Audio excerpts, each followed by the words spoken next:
St. Peter's wanted it more for most of the game. They had a great fight to them. They had a great purpose in the way they played. Down 2 men.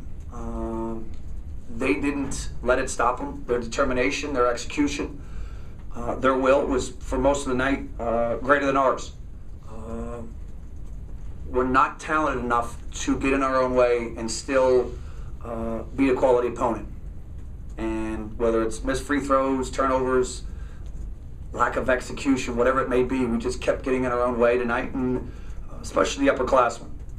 And it's nice to have, again, some of the younger guys step up like a Mike Poole. And, still hang your hat on the defensive side. I thought we did a good job.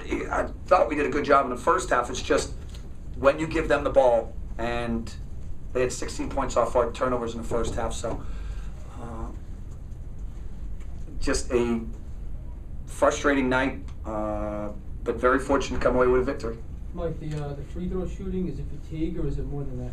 It's more than that. It's not. It's more than that. Guys have to step up. Guys are worried about, I don't know. We shoot great in practice. We've done a lot of different things to remedy it. But it's, again, fans and media can say all they want. It comes down to stepping up on a free throw line and nailing a free throw. It's as simple as that. Have enough toughness to do that. And this team hasn't been able to do that. Mike, if somebody told you in September that Mike Poole would have been able to give you what he's given you so far, what do you think your reaction would have been? You would have been nuts.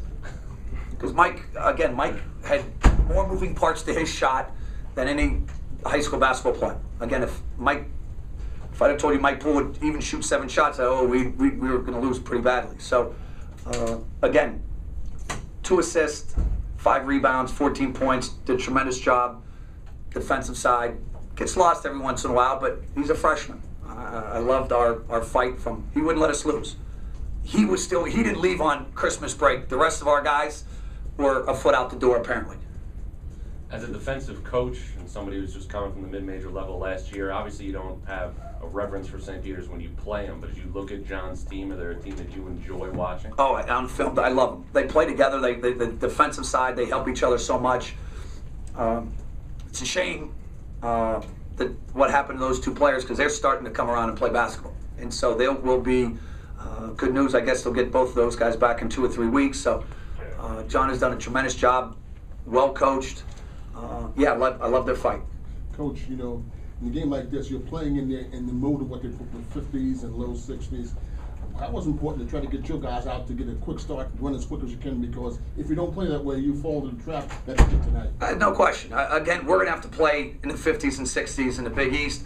Tonight, against opponent, we wanted to get out and run a little bit. We wanted to jump on them, and especially opponent that's wounded, so to speak. They have their 2 top leading scorers and their best leading inside, field goal percentage guys. So it just didn't happen. Our guys didn't have any edge to their game tonight. And I don't know what. We got to look at it from all aspects, and whether it's, I can say a million excuses. It's my fault, and we'll get them ready. What, did you get that sense coming into the game? Did you notice in warm-ups or anything? Yeah, we had Jimmy Martelli yelled at him at warm-ups. He came in when I was starting to do the pregame talk. He yelled at him for about 2 minutes straight, going through the motions, not wanting to work hard and prepare for a game. And it started actually with pregame warm-ups. There was no edge to us. Did you feel like they worked in the second half harder on defense at least? Again, I thought we worked pretty hard in the first half, to be honest with you. We just gave up fast transition points off our turnovers. So, I thought we're well prepared, we're scouted, we walked over the stuff, we did everything we needed to do. Just didn't like the edge, the energy, the intensity that we usually come out with, and it wasn't there tonight. We kept getting in our own way. And again, when you hold it very well and, understand that they have their top 2 scorers, but still hold some 26%, you found a way. So I guess that's the silver lining in this whole thing. Mike, looking ahead to North Carolina, 5 days, what does this game mean? I'm not looking ahead. I didn't look at all. Okay. I mean, Jerry, I would love to say something deep and right. philosophical that really let your readers in on the Rutgers basketball. I have no idea what the hell North Carolina does. I watch them for entertainment because my daughter's favorite team. But other than that, no, I have no idea. Again, I understand the importance, but right now I have no. I'm not there yet. Well, let me ask you this. I mean, what has to change most urgently between now and then? Gotta redevelop the edge, redevelop the characteristics of what I thought this team was improving on and playing together and execution and all the details of the game. We had bad performances from individuals that were playing pretty solidly. Is this the perfect scenario to teach the free throw lesson? Because you come back from being down 12 and then, you know, all the missed free throws just kept letting them hang in there and give them at least a chance to cut it close. Yes. Again, they know. They know we got in our own way, whether it was turnovers or missed free throws or missed layups. How many times did we have missed shots? I believe the first half it was 9, second half was around 8 opportunities that we missed shots in the paint, whether it was Dane Miller's, whether it was Austin's, Gilfie. We missed a lot of things in the paint.